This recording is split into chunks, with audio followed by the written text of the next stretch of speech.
more than that.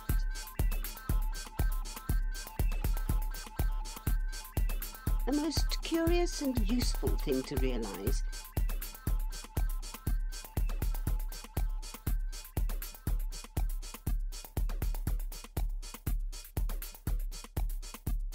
and be it known that even the freedom to be lonely and melancholy is still freedom. Oh, mysterious and thrilling word, freedom.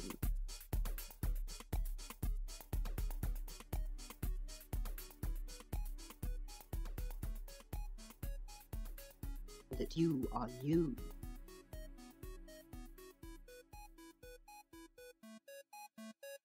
But before he has got as far as the doorstep, he reflects further.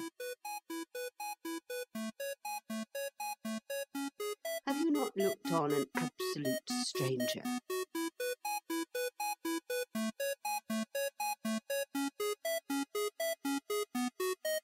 And has not that stranger piqued your curiosity? I mean much more than that.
Welcome everybody to the Ember Live for January 20th, 2019.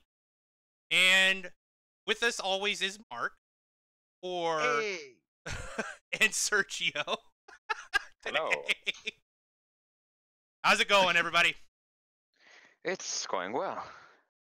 Could be worse. Pretty good. I mean, it's current year plus 4 now, so everything is going very well. Current year plus 4? Definitely. Current year plus 4. All right. John Oliver came up with that 2015, if I remember. So it's current year plus 4. I remember. Pepperidge Farm from. Yeah. Oh God. You disgusting boomer. Fuck you.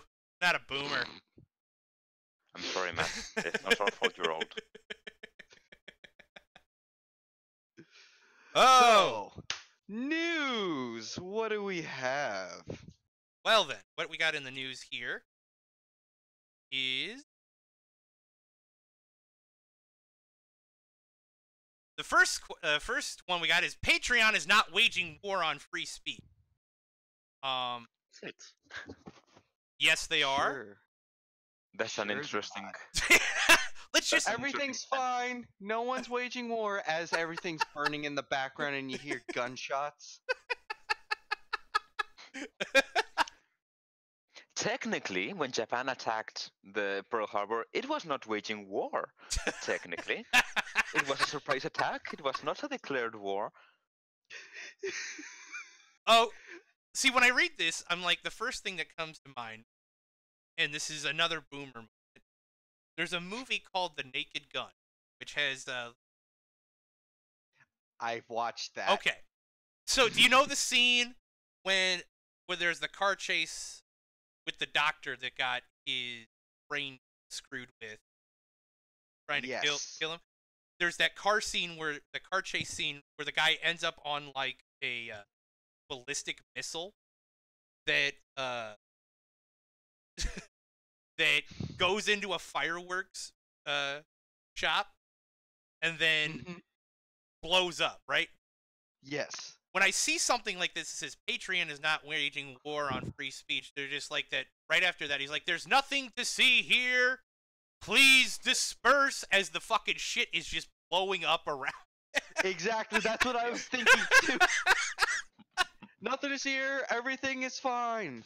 Return Situation to your normal. How life. about how are you? It's like that scene in Star Wars when they light up when Han and Chewie blow up. Everything is fine. Don't worry. Hey, we're gonna send someone anyway. It was a boring conversation anyway. Hey, we're after. Yep. He just shoots the All right. fucking thing. So our first article comes from Spiked.com, and there's Sargoy himself. Soy father. No more. We say one time and then we're. So last week on Spike, Fraser Myers argued that Patreon is a threat to the free internet. Here, Matthew Feeney from the Cato Institute gives an opposing. University of Toronto psychology professor Jordan Peterson and political commentator Dave Rubin recently announced that they would follow the example of neuroscientist and atheist author Sam Harris and close their Patreon. The announcement came shortly after the fundraising platform Carl Benjamin, who goes by the moniker Sargon of Akkad, for hate. The news is that the latest battle in the online quote-unquote censorship war, which is actually not quote-unquote, it actually is a censorship. Thank you. With those alleging bias among online giants such as Google, Twitter, and Facebook taking steps to try to reform platforms or establish platforms of their own. But those who value free speech and markets should defend Patreon's right to boot off Benjamin and welcome Peterson and Rubin's call for a Patreon competitor. Yes, correct. That is absolutely correct. They should also be skeptical of accusations of censorship and bad analysis. So I'm going to say a thing. I'm not sure about Patreon. but we've had the same censorship problem with other web pages and other companies, and I believe that usually we liberals, in the European sense of the word, we we fight against states having too much power in order to, for example, censor our speech. Right. But some people make a mistake in considering that only states are to be opposed in this regard. Private companies, nowadays especially, they start acting like states. They start having powers similar to states. For example, Twitter. Twitter now has most of the conversation on the internet about politics is happening on Twitter. Right. Right I, now, I want Twitter is the one that controls what is said on I its own want platform. I want to say one thing. Well, actually, I Yeah. got two things. One, I do agree with you, and two, I'm calling you the fuck out, Chris. Yeah, that's right. And a very random guy named Chris. But you know it's Chris. Every I'm actually random. calling Oh, you. what? Every guy named Chris is like, what the hell did I do? It's like, yeah, you're defending the You did something, censorship. Chris. Here is what I'm talking about. This is what I'm talking about, Chris. What Sergio is saying right now. You Back to German topic. fuck. Poor Chris. Leave poor Chris alone. The thing is, when a private company starts behaving like a state or having powers that before were only available to states, then we have to oppose private companies abusing their power like states abuse their power. Because even states were private companies once. Before we had the modern version of a state, we used to have absolute monarchies where the state it was a king.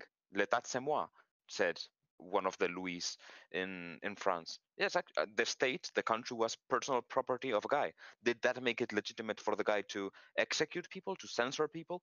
No, it wasn't. And when the state stopped being a private company, and the private companies started having the power that they have today, we should also oppose these guys, oppose censoring Sure. people just because of their ideas. Of course, Well, right, there has to be a limit. There has to be a limit. I agree with you on that, but here's the counter, and actually Leo Lesser brings up a great point, is that in the states, in the United States, where a good chunk of the companies are, Mhm. through there's a thing called case, right, which is where when you as an individual, whatever,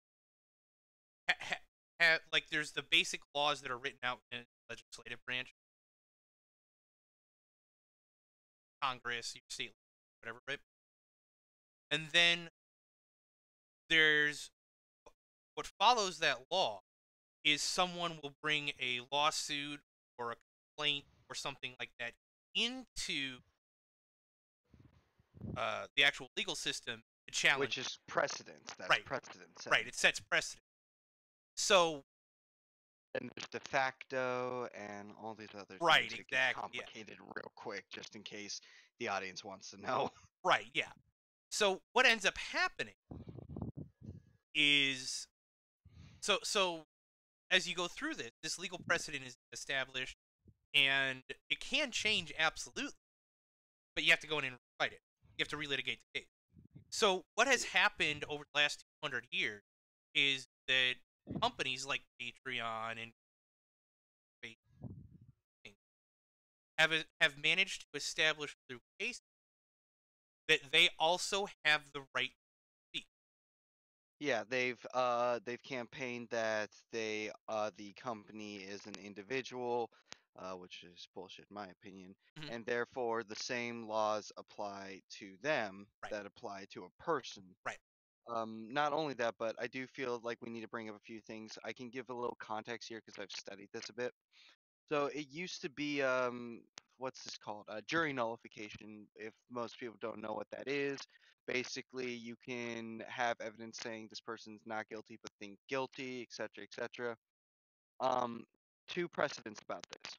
So there was a precedent back during the lynching days, the KKK and stuff, Right. in which this was used as a justification to allow the people who did lynch mobs to go free, even though they clearly committed the crime. Right. So that was a de facto precedent. But then, of course, over time, as we became more enlightened, we realized this is horrible, and so we threw out that precedent. Right. So just explaining how that kind of comes about. Mhm. Second thing I wanted to point out, though, along the company line, uh, we do have this case that a lot of people seem to forget, and I feel needs to be studied more. It's the precedent of basically an entire company owned a city. Therefore, they tried to justify saying, hey, you can't protest here. This is private property. All of it. We own this place. But because they owned it, the Supreme Court said if you own literally everything, the water, the government, all of that, you have to apply the laws as though you were a government. Sure. Absolutely. Yeah, And I don't that's disagree my with you. point. And That's my point. A company should, if a company is taking on functions that are usually of a government, such as regulating how people are speaking, Mhm. Well, right. that's they the should problem, though. That's not act really like a a government. thing. In the case of Twitter, what I think that should be done is not necessarily that they cannot ban anyone because of speech, because actually governments in liberal democracies can lock up people, make them shut up, and so on. But it requires due process. So if someone Yes. is acting in some way, instead of just bringing down the ban hammer on him, you should have a way to prove your innocence, to state your case, etc. And Mhm. if they do not want to go through all of that complicated process, okay, then don't ban anyone. It's Yeah. either you give people a fair trial or you don't judge people, or you let them do whatever they want. Let Well, here. the Well, society regulate itself. I'm not opposed to the idea of relitigating the ideas and trying to undo the case law that creates a company to be able to have their idea of freedom of speech, right? But Yeah. here's the issue with it, right? Is that any argument that you would make in a legal sense that a company doesn't have a right of free speech can then be switched on you to say why you shouldn't have. Yeah, that could happen, but Right. I feel the counter to the I counter to that would be I'm an actual individual, therefore that is ludicrous. Whereas we're talking about a literal a fake entity, the entity being the corporation.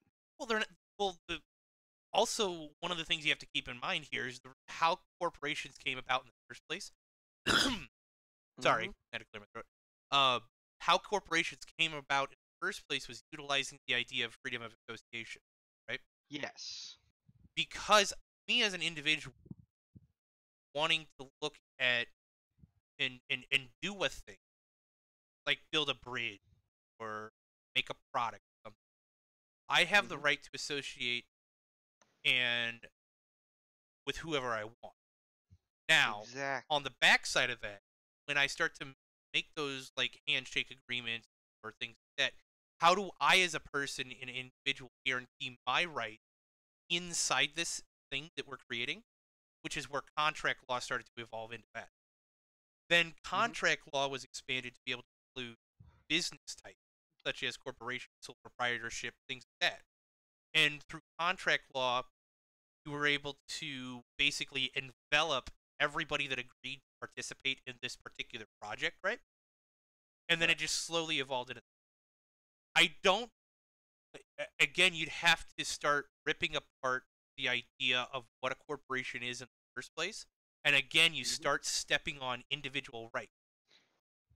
Yes. So it's a really weird thing to try to undo all of that. And see me the connection. me personally, I don't disagree with you guys that something should be done.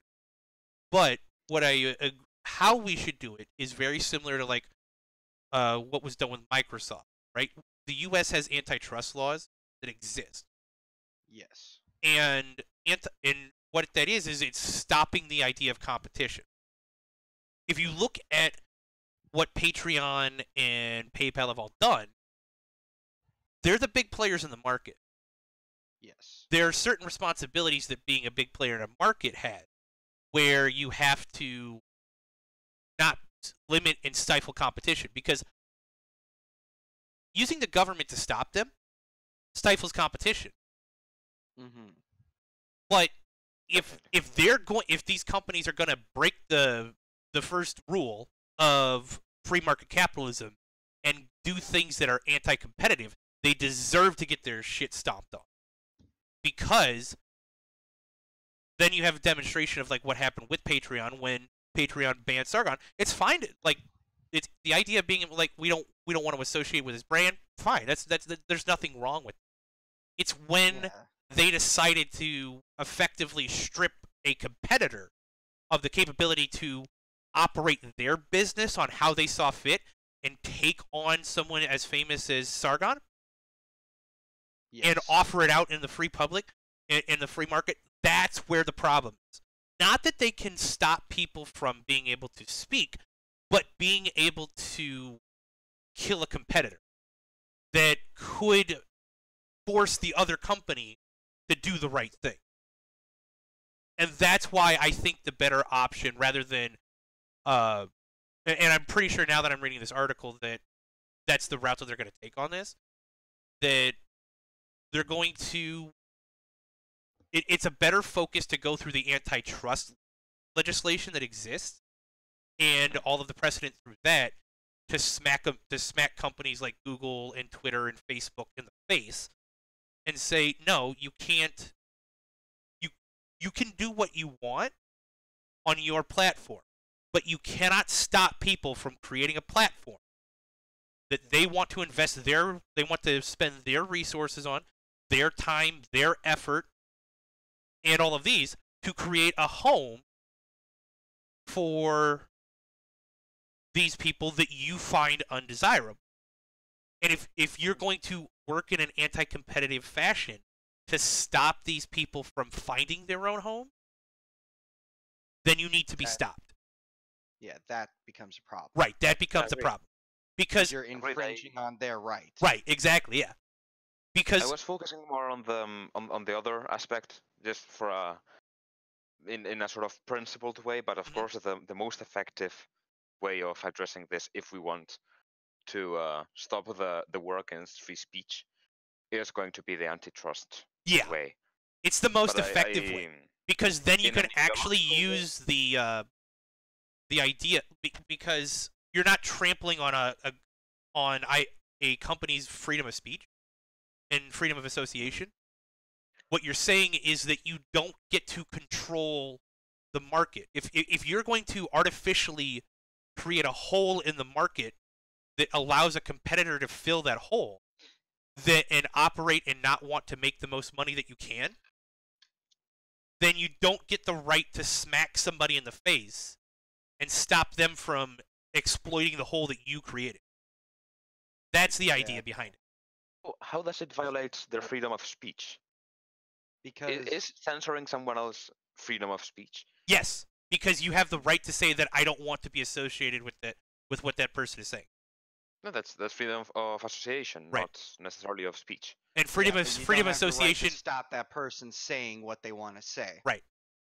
No, But but that would go back to my first to my first comment. Do states have freedom of association? States? Yeah, countries, governments. Do they no, have? I was because gonna say here in America, no, we're kind of forced into this No, no, union. they no, are no. forced. I get what you're I mean saying, the Sergio, and the central correct state, answer is the no. Washington. A state like a state government does not have Of course. have the freedom of If you association. are associated with a government because you are a national of this government, Right. they do not have the capacity to say, okay, I do not want to be associated with you. Right. And the reason they do not have that is because they have a certain amount of powers.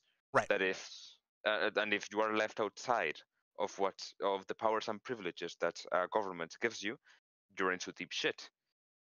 Yes. And I think that if a company has powers and abilities similar to those of a state, it should not be allowed to simply tell guys to get off my lawn or get off my territory. I do not think that is fair. How do we do this? I do not know. This is a purely ideological thing that I'm saying here, not a practical one. If you want a practical one, antitrust laws. But from an ideological standpoint, from the I do not trust in government and I do not trust in in powerful things. That is what I believe. Right. And again, I don't disagree with you, but it's one of those things that if you start going down that path of You never know when you're gonna. it's not even a slippery slope argument. What it is the idea that a government is going to tell someone how to run the business, right? Mhm. Now, there are some limits to that, like the antitrust thing, like a company working in an anti-competitive fashion. That's got to be the best way. Because let's flip this around a little bit, right? Let's say that I want to make a company that creates like cheap tablets or like a printing shop or something, right? The Fapple. I just realized what I had said. I was completely subconscious. So I was just trying to make a fake apple crap. Frapple. Yes. Make it. Thank you. It's a crapple. Yeah, the crapple. There we go. A little bit better. So what? So I want to design my product how I see fit, and my freedom of expression, like Apple is a great example, right? So how they design their products is an expression of their engineers and designers of like the Apple iPhone and like their image, right? Mm-hmm. Mm-hmm. What you're talking about, Sergio, can potentially be twisted into telling Apple how they should design their product, because their freedom of expression is how they design their product.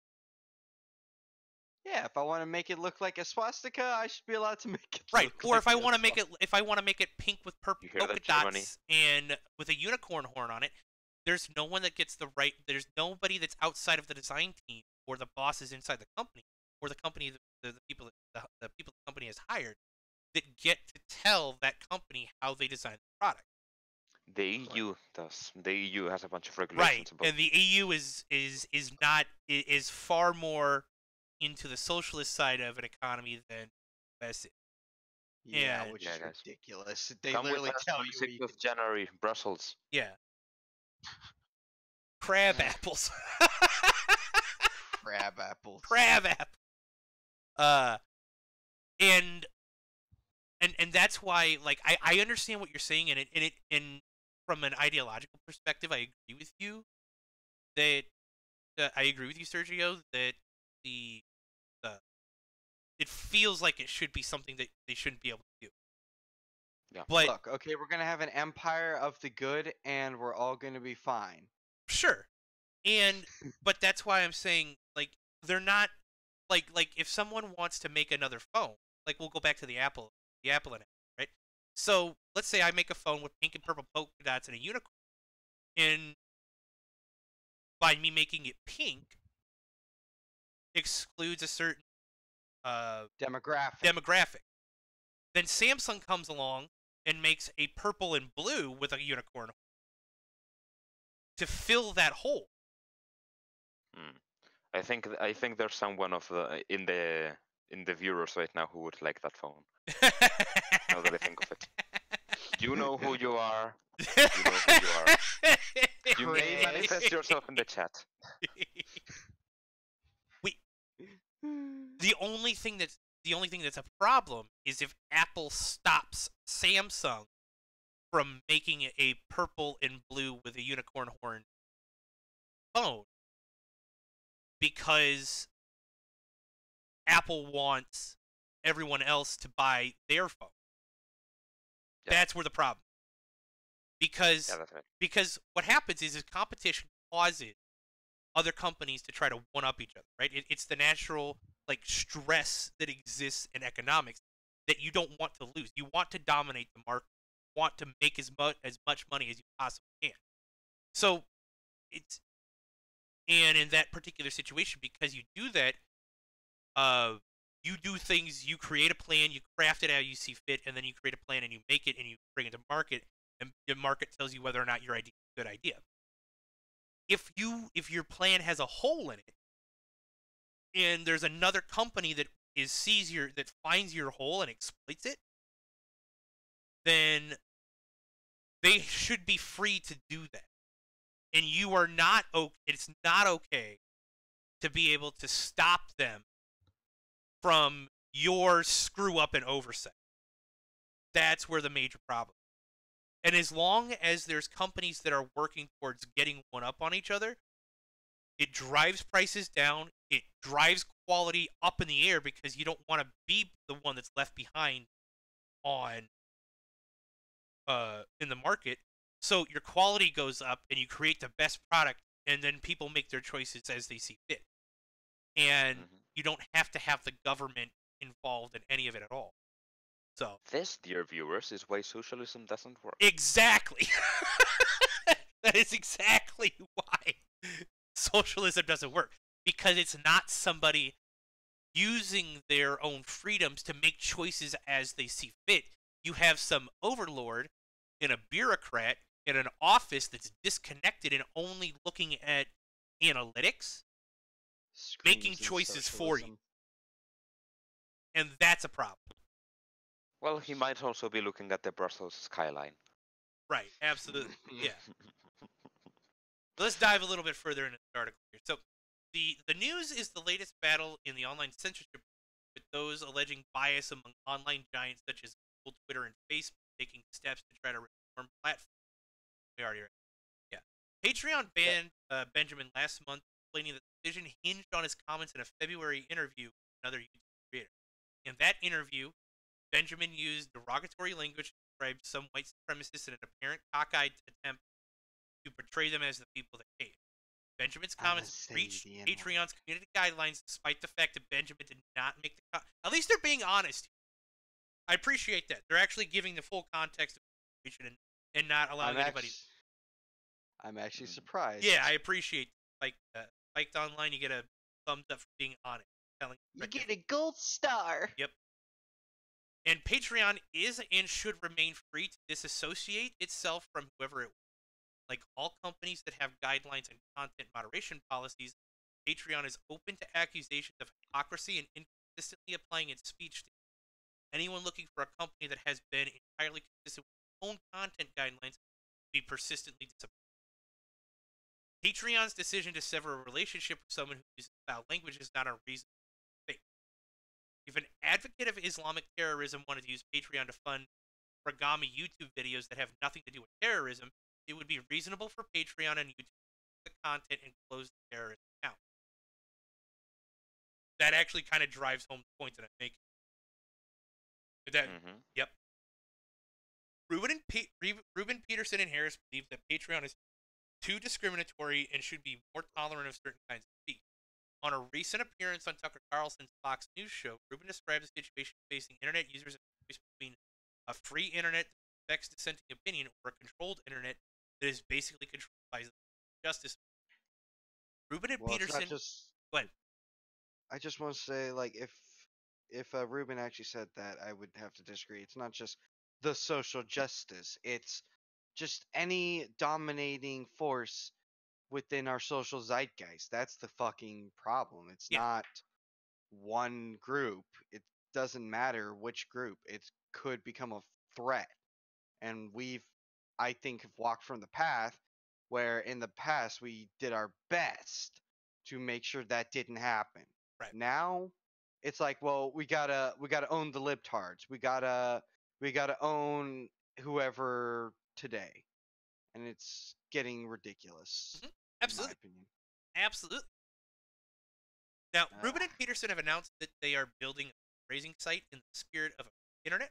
Presumably, with it will blackjack and hookers. With...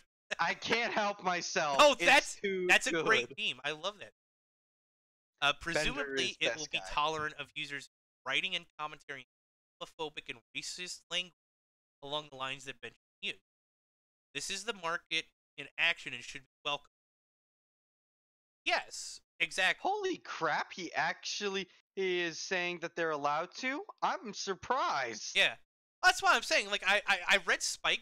I've read like Spike popped up in Who's the author? I actually want to give props to this person. we'll go back to so Okay. this is a market in action and should be welcome. Those who want to fundraise on a site with community guidelines permissive to Patreon will have a place to go. Once Ruben and Peterson's Patreon competitor is up and running, it will be interesting to see how many Patreon users jump ship and climb aboard the site. But while Hopefully all of them. yeah, but while many will applaud this new venture, they should be careful about how they describe it. What Ruben, Peterson, and their allies are doing is not a defensive speech, nor is Patreon's closing of Benjamin's account on attack on. Benjamin is still free to speak and was never entitled to a Patreon account. That's a fair point. Mm-hmm. But they Sorry were about that. trying to bully him. They were trying to get an apology out of him. They were trying to what's the term? Have him bend the knee. Yeah, I was gonna say I forget the actual term. Not blackmail, Capitulate? but capitulate. Thank Yeah. you. Yes. They trying were to having get to have him him to capitulate to their demands of what he wants. He told them to like go piss off, jump off the bridge. Yeah. Or they. my current favorite European way to tell someone to go fuck that. Like I was gonna say I my was favorite one present. is get bent. I enjoy that one. I was But yeah. present when you learned that new expression. mhm. But no, it was very interesting. It's like Sargon was like, "We do not negotiate with terrorists." Basically, Yeah. that's how it went Yeah. for me. Exactly. Yeah. Which is fine. And Yeah. it would also be a mistake to imagine platforms like Patreon are acting in a unique way. Well, that's Mm, That's debatable. That is debatable. And Yeah. that's where the whole Lear Lesser thing for the Federal Trade Commission like play is because they might be acting in a And they most definitely were, because I'm gonna ring the bell again. YouTuber Law, everyone go subscribe to him, check him out. He is filing an antitrust violation against Patreon. well, let's make sure that we're completely accurate on this. What YouTuber Law is filing is a Federal Trade Commission complaint Yes. to start an investigation into the Into situation that antitrust. happened. Well, right. Has started an investigation on Patreon and PayPal for this whole situation to see what level was actual group, because what it is the idea of group boycott. And what a group boycott is that you as a major player in a market have certain obligations to do certain things. Like previously within the last 100 years there was the railroad company. Yes. That, Vanderbilt. Yeah. And I don't know if it was like Union Pacific or like I'm not 100% sure, but there was a company that was like the dominant market player in transportation railroad. And because they were so big, they were able to lay down all the infrastructure crap for the railroads to get the railroad companies. So now that this company has gobbled up all of the best routes lay track, what they were trying to do was saying, well, you don't get to go on our track. You have to reroute. You have to relay your own. Yerp. And then they were hit, but that company was hit by an antitrust case, and there were certain restrictions. It was like, okay, we're not saying that you being a monopoly is necessarily a bad thing. It's when you told the company that they couldn't use your infrastructure that you laid down, which basically cuts them off from access to that. There's a problem.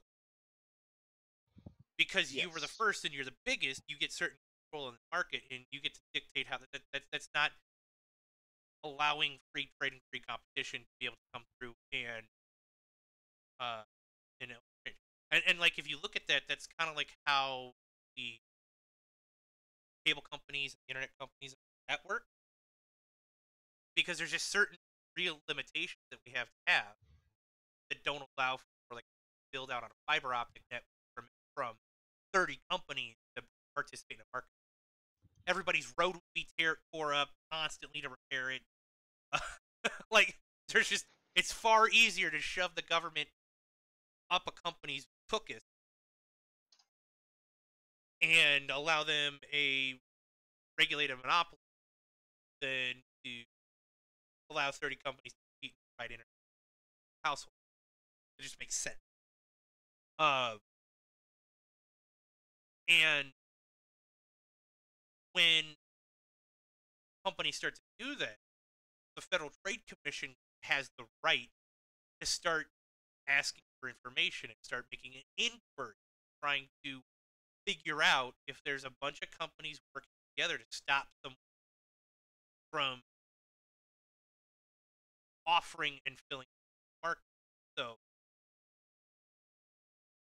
that's my Interesting. name.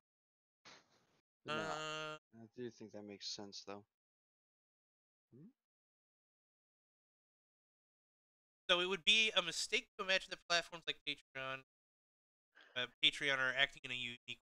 Peterson recently tweeted from a YouTube viewer, imagine if banks started canceling the accounts of people who have committed no offense, but did not abide by their corporate missions. We'd have political banks. This comment overlooks the fact that some banks already disassociate with some people such as porn stars and gun manufacturers. Although not a bank, PayPal has a long track record of prohibiting certain transactions. Classical liberals and other supporters of free association and free speech should indeed be concerned when the government undertakes initiatives such as the Department of Justice Operation Choke Point. Everybody know what Operation Choke Point is? Wasn't No that idea. a thing to stop sex trafficking or something on the internet? No. And Operation turned it Choke According Point. to this, What Operation fire- Choke Point is a government operation that was done through the Federal Deposit Insurance Corporation that certain banks that were in order to stop the funding of terrorism organizations and stuff like that, that they had to start digging into the background of people that were setting up bank accounts and access to funds. Now, what ended up happening was that just like every other government program, Choke Point expanded. One of the things that we covered last week was that Operation Choke Point was used to start curtailing hate speech, and there was a heavy metal record label that was cut off from their transaction because they were promoting like it was like Nazi hate metal shit like that. I think it was like satanic hate death. Yeah, satanic metal. So like that is. You mean good metal? Death metal. I'm trying to remember what's the. Oh God, I'm a boomer. Somebody help me! I forgot all the versions of metal. Glam metal, speed metal, No, sludge. that one does not exist. we don't acknowledge new metal. Hey, get fucked. I'm Anyway. from the 90s, man. New metal was my introduction to metal. I'm a fucking fight you. Power metal, symphonic metal, Yeah. black metal, Yeah. white Yes, metal. black metal. That was it. White metal is the best one. It's Christian metal, man. It's Alright. great. All right, enough of this lameness. Let us continue. So like what ended up happening was that Operation Choke Point was the federal government using its control through the FDIC to put pressure on companies and cut them off from funds. And a company actually shut down because of that. So that's good. And here you go. So initiatives such as the Department of Justice's Operation Choke Point, which investigated banks doing business with firearms, among others. That was another one. So if you as a person wanted to create a gun shop, right? Right. Operation Choke Point was specifically designed to look into your background and see if you were adhering to the ideas of what the government believed was the appropriate way to act. Moral. Yeah, Hmm, that and sounds bad.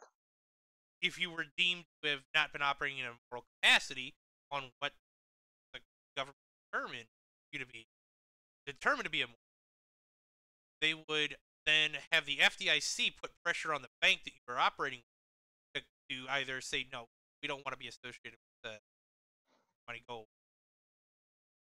Oh, So what God. does this sound? So the question I have to ask is, what does that sound like?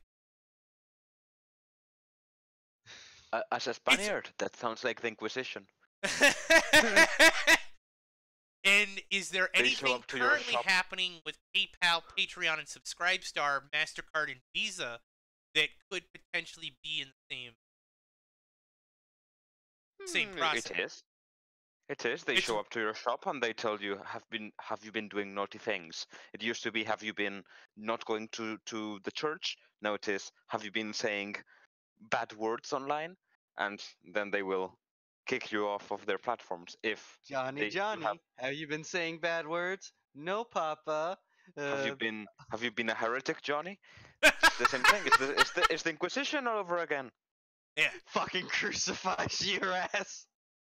Nah, the Oh, Inquisition used God. to burn you, and that was actually the least of the cases. Most cases they just force you to wear yellow, like a yellow robe.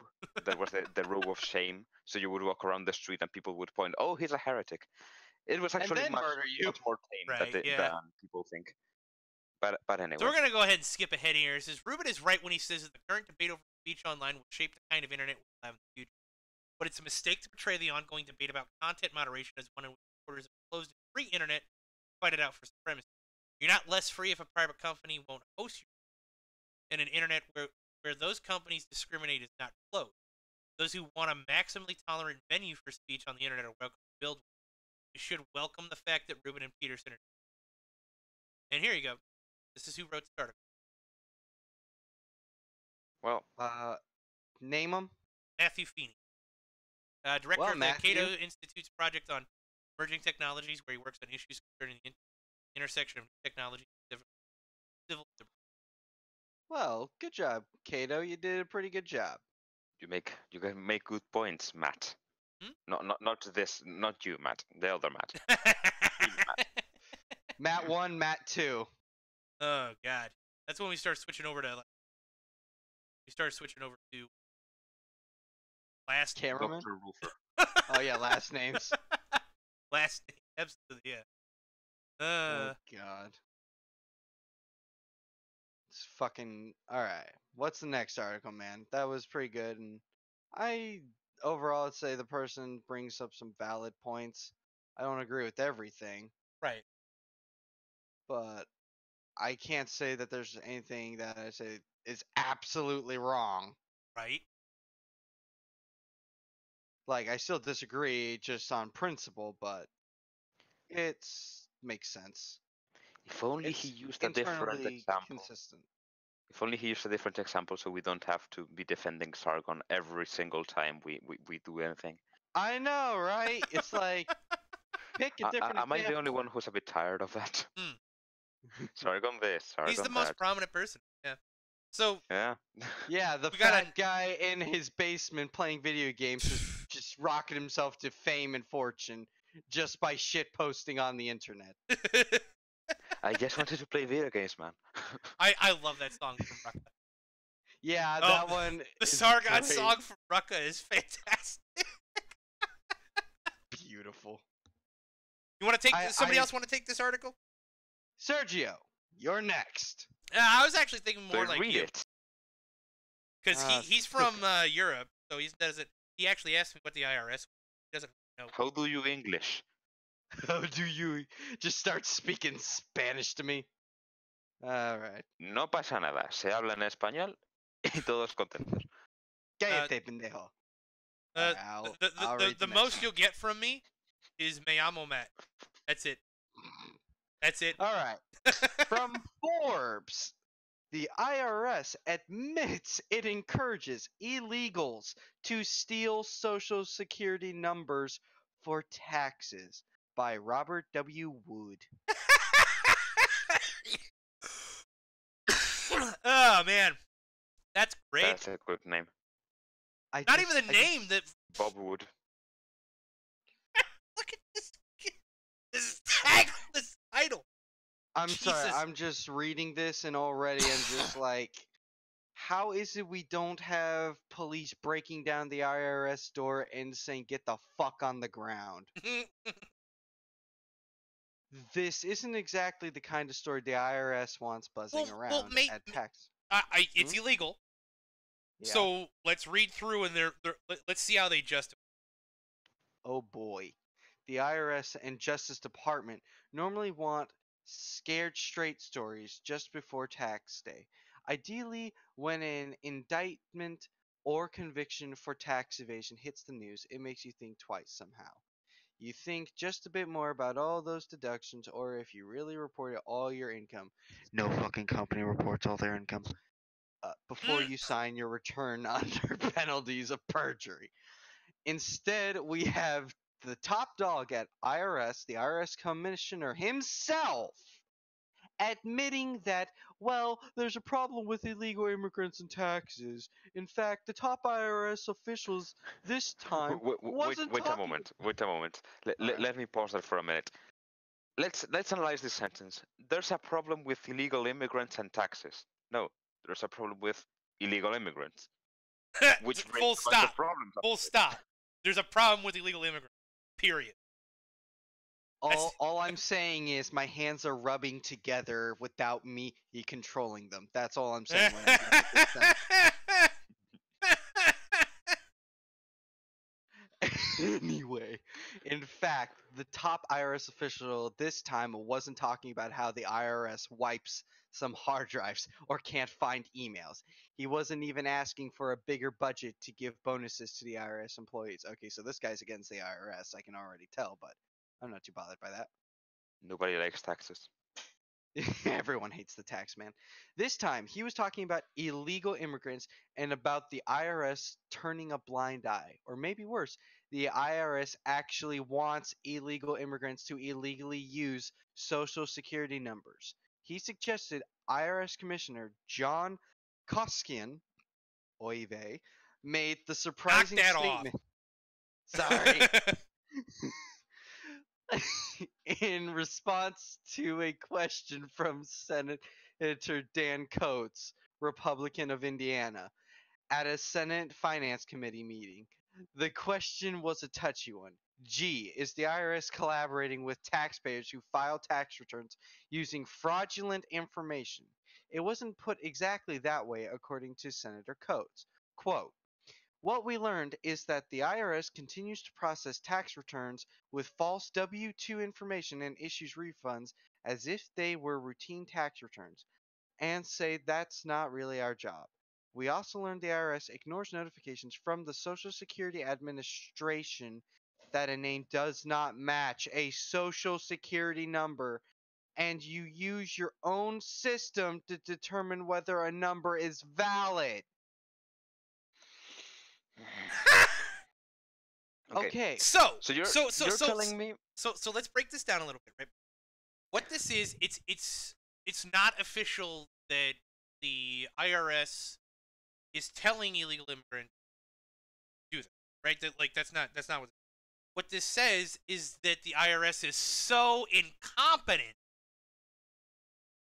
with don't look, shrugs. with processing tax returns that the Social Security Administration says that's not a valid number. They're like, okay, and just kind of move forward, right? So what this is, it's not malicious intent to get people to get illegals to steal Social Security numbers and file tax returns. It's that the IRS is so bad at their job that the audits don't go to catch it. Is it? Or is it That's just that a problem. they have the job of getting taxes and they don't care who they get them from? Well, the IRS, the Internal Revenue Service, it is their job to not only process tax and things like that, it is their job to police people subverting the tax code. Well, that's their mandate. That's why they exist.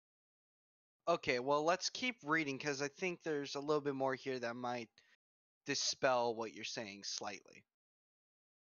Commissioner Koskin was asked to explain this. He suggested that as long as the information is being used only to fraudulently obtain jobs, the IRS was okay Well, fuck that. with Okay, it. now that's trash. I told you, I read that and I was like, this torpedoes your justification. Well, yeah, the IRS is just trash. He said that the IRS actually had an interest in helping the illegal immigrants to crook these rules. In fairness, perhaps it's just the "that's not my department" response that abounds to big government. Perhaps this just isn't the IRS's problem, but it sure seems odd to have any agency chief encouraging illegal immigrant theft of SSNs. And this is at the point where I say, if this is become common knowledge, then I wish the probe would end on Trump so then Trump can actually do what any president would in this situation and just fucking lock the doors and just march in and with just full on militarized police and just drag everyone out. Guess what? Guess what? The IRS is considered non-essential Good. non-essential personnel. So they're currently shut the fuck down for the most part. Deserved. But they still want my taxes though. They're still getting my taxes. Well, Not shut down enough to not take my money. that's I saw another that in a that's another meme. conversation. I know, it's a loads meme. rifle with libertarian intent. Yeah, exactly. Load rifle with libertarian intention. Let's continue this. You'll love this next part. The IRS chief tried to distinguish between the various bad uses and misuses of someone else's personal data. It is at least vaguely reminiscent of the flap a year ago that differentiated President Obama and Donald Trump over immigration and taxes. Trump said illegal immigrants get 4.2 billion in tax credits. A 2011 audit by the Treasury Inspector General for Tax Administration confirmed that the individuals who are not authorized to work in the United States were paid 4.2 billion in refundable credits. Boom. Of course, undocumented immigrants cannot legitimately get social security numbers. But it seems the IRS doesn't care. Besides, they can file taxes with an individual taxpayer identification number. Yes, that is a fact. They are not supposed to get the earned income tax credit, but they can receive the additional child tax credit.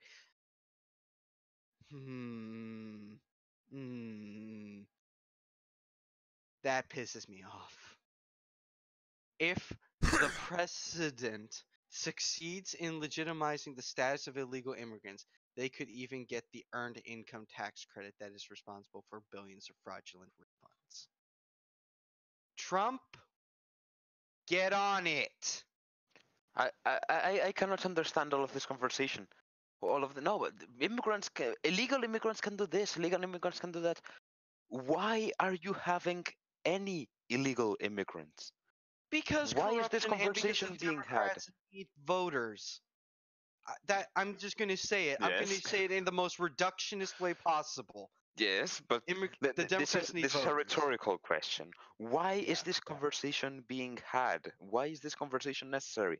Illegal immigrants, the moment you discover them, you kick them out because they are illegal immigrants. Sergio, that's the point. racist. You are disgusting. You I racist, was an racist illegal immigrant Spaniard. once in the US. I was, and I got kicked out. And it's I disavow this man. I don't know this man. It's good, it's fine. I was not supposed to be there. I got kicked out. Fine. Okay. That's the law. It is my problem that I was there illegally, not the government's problem. And there should not be this conversation. This is not a necessary conversation. Why is this being talked about? No, the immigrants can get this, and the immigrants can get that, and they cannot get this tax cut, but they can get this other tax. No, They can get put into a bus and said, "Where do you live?" Mexico. Go to Mexico. And boot it out. Put it to a bus. Put it to a bus and told them to go back home. Try Hey, look, again. you can take them home. There's no need to kick them out. You can take them home peacefully. You can treat them well. Where do you live? Mexico. We go to Mexico. Where do you live? Spain. We go to Spain. Where do you live? Finland. Why the fuck did you come here if you're Finnish? Finland is better. Go back to Finland.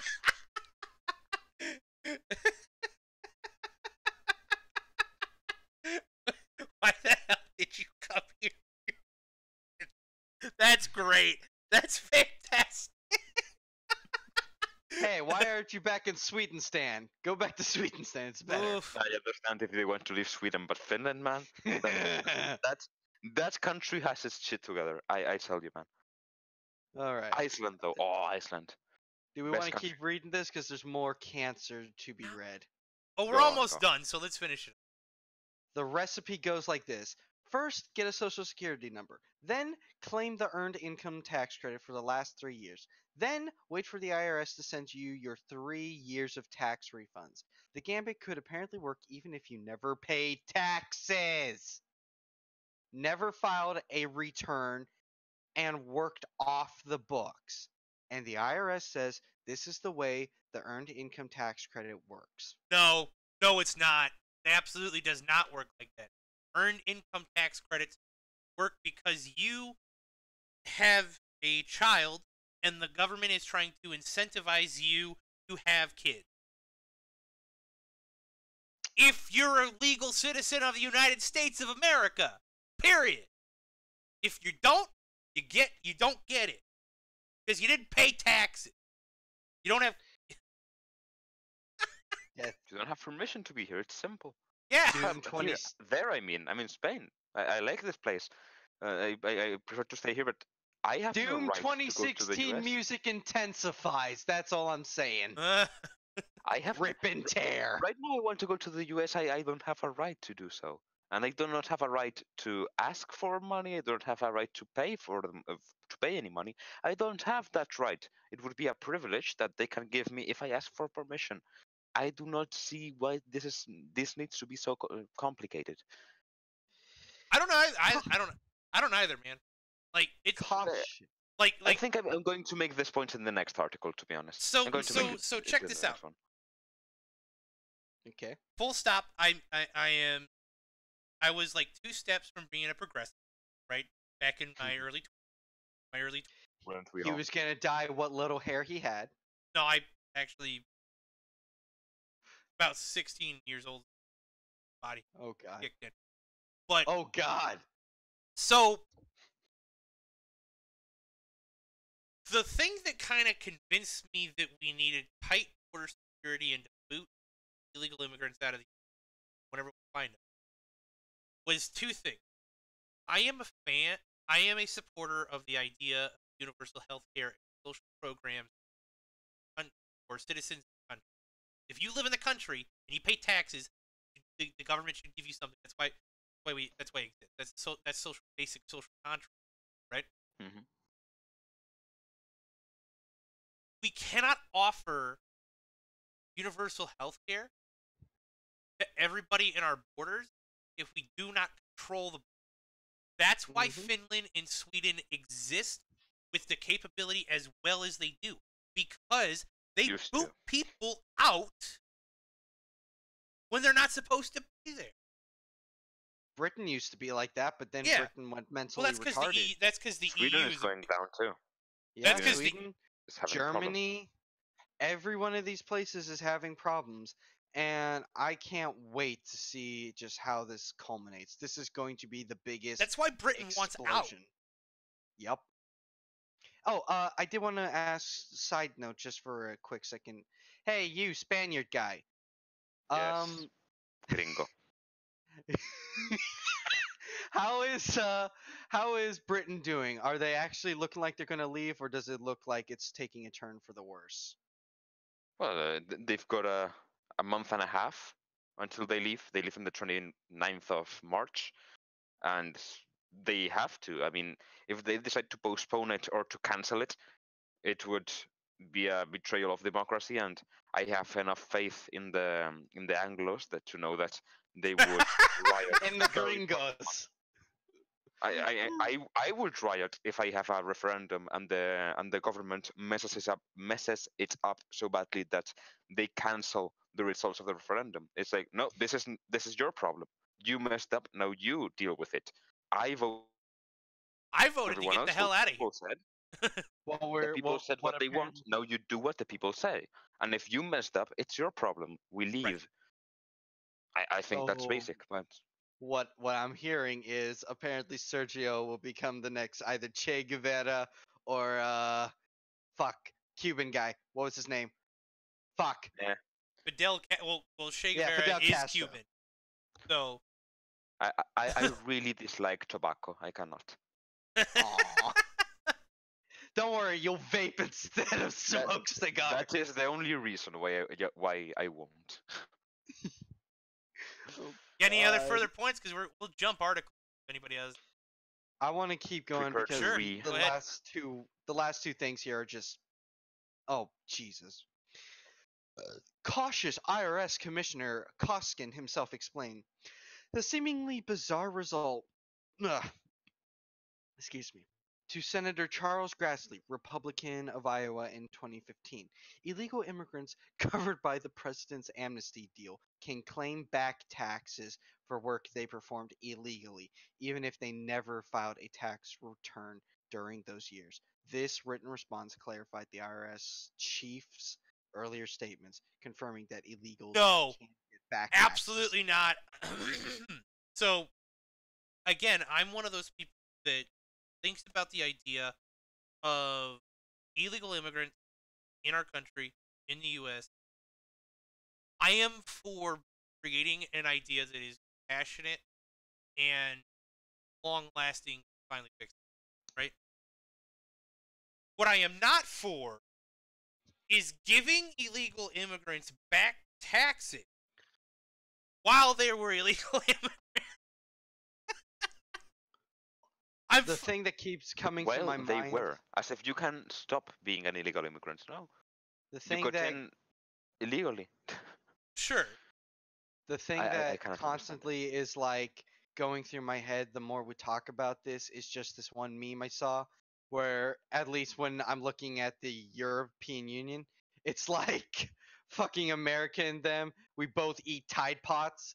It's to see who dies first. Now this is pod racing. That's how I'm feeling just looking at this article. Just You know what I'm thinking though? What? I think this Koskinen guy actually is Finnish. Koskinen is a Finnish surname, isn't it? I Damn have it! no So idea. you're saying I got it wrong. Why the fuck are you here? All right, final paragraph, and then we can be done with this shit show and move on to another one. In 2015, the IRS Commissioner Koskin said that to claim a refund, an illegal immigrant would need to have filed past tax returns. But the IRS chief later corrected himself and said that they can claim the money even if they never filed a tax return in the past. According to the IRS, illegal immigrants granted amnesty and Social Security numbers can claim up to 3 years of back taxes.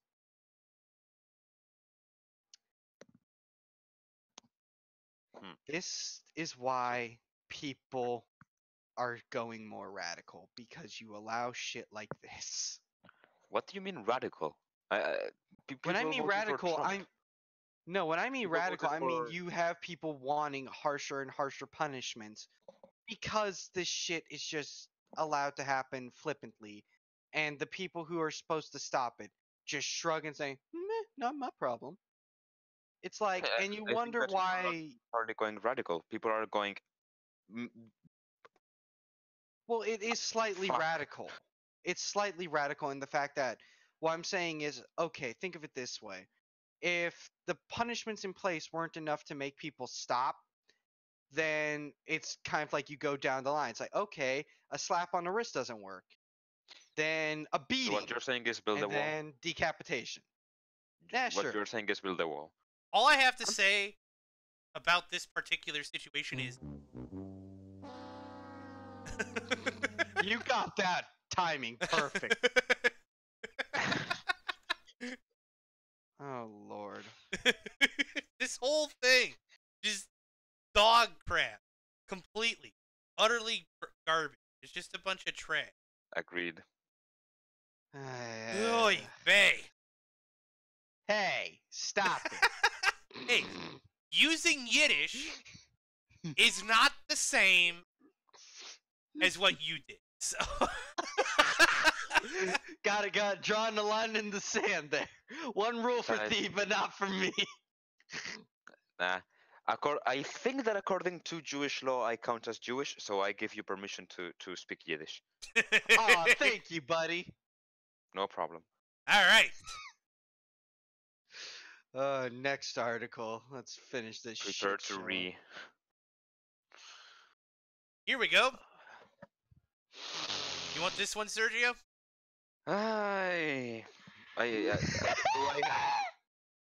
So hundreds of Hondurans set off towards United States in a new caravan.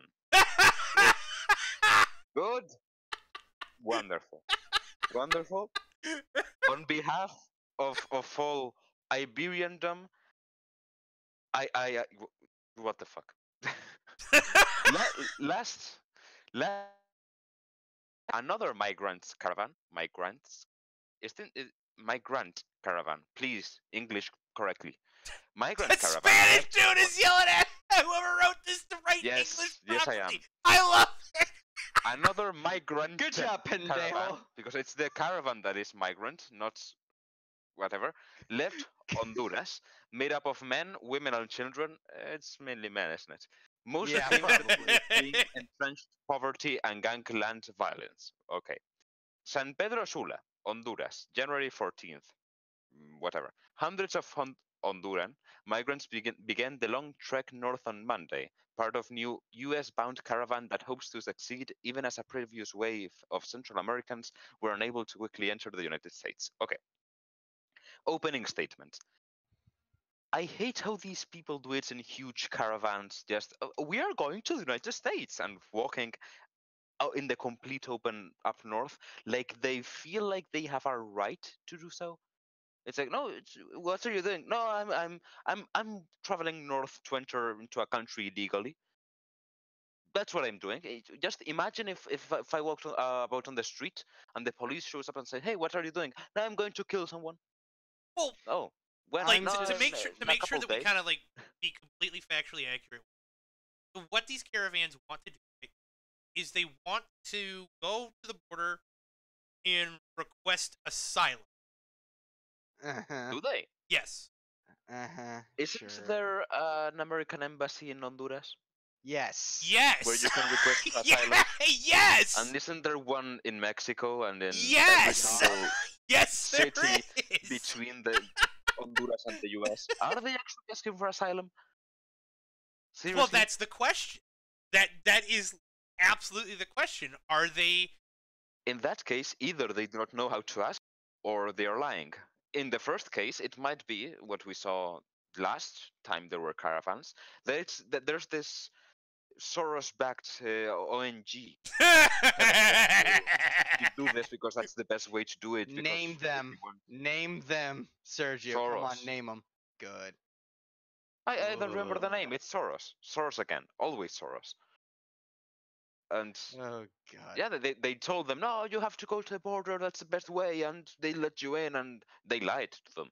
They lied to them and put them in danger. And no, you want asylum, you go to an Honestly, American embassy and you ask for it.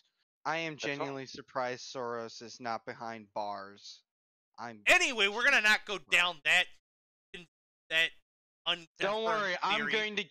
I'm going to get assassinated for saying it. It was nice We're not knowing gonna you go all. down that unconfirmed theory. I appreciate the speculation that you put on there. Is it It was unconfirmed? nice knowing you, Sergio. No, it's not even that. It's like Let's continue reading. yeah. Then. So Oh, Central no, American migrant I'm just- caravans have become a flashpoint in the debate over U.S. immigration policy, as President Donald Trump has remained adamant that the migrants will be barred from crossing the border. Okay, good, as the law says.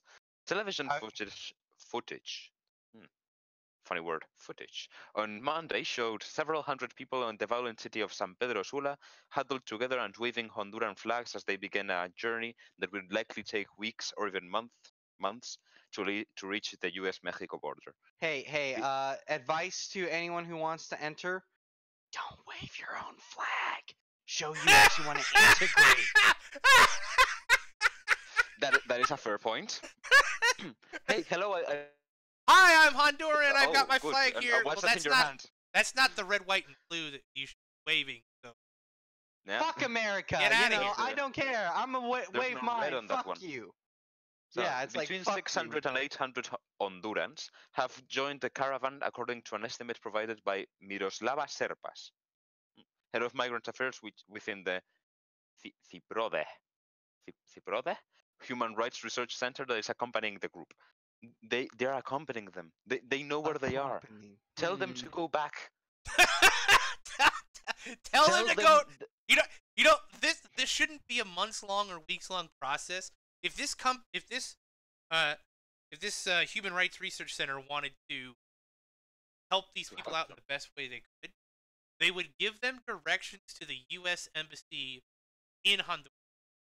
Yeah, but that's not what they want. That's it. That's not what they want. What they want is the politics part of things. They see these people not as people with a problem that they want to solve and that they are taking this trip in order to solve. They see these people as political tools to say, oh, look at Trump and how evil he is not letting these people in. If they cared about these people's safety, they would tell them, go back home, go to the embassy, ask for asylum. Yeah. That's all. But no, we want to go on this like ridiculous trek where they gotta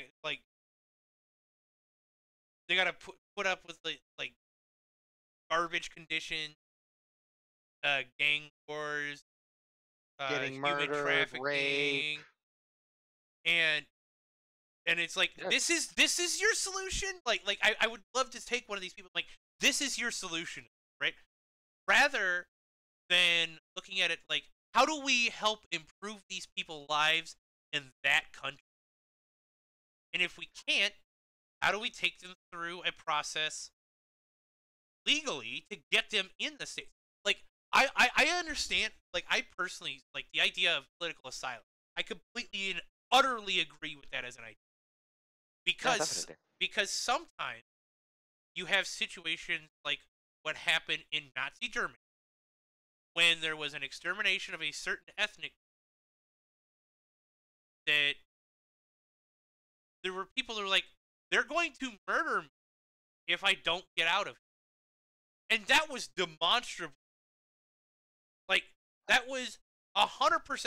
Like, we didn't even know about the death camps, but we could just see the nonsense that, like, the Night of Long Knives, Kristallnacht. The Night of Broken Glass. Yeah, exactly, yeah. And this is... And when these people were requesting, hey, I need to be in the United States because I fear for my life because this particular political organization, this political party, thinks I shouldn't exist because of whatever. And we take those people in, and then we protect them, and then hopefully they go back after the situation changes. I inherently and utterly support the idea that that is something that should be done. And that should exist. When you have situations like this where these people are like the idea is gang warfare, right? Like, is that political? Are the cartels political now? Well, they might be. They are. Well, they might be by paying people off, but like that's something else. Like, hey Soros, can you give us more money so we can fund our drug deal? I do think that these people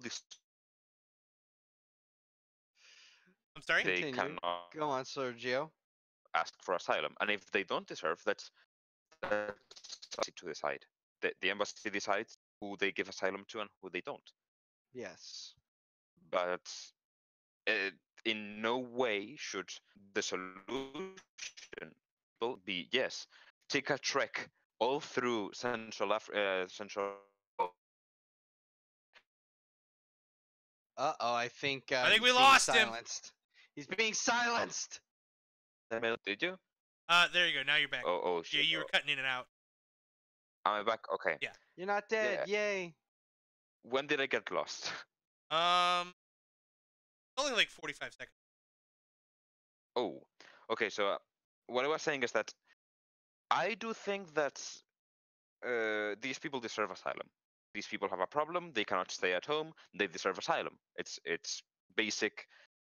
What? No, Yeah, just I let him think that finish his point. if someone is, for example, persecuted by a bunch of cartels and your government can't do anything, you could ask for asylum.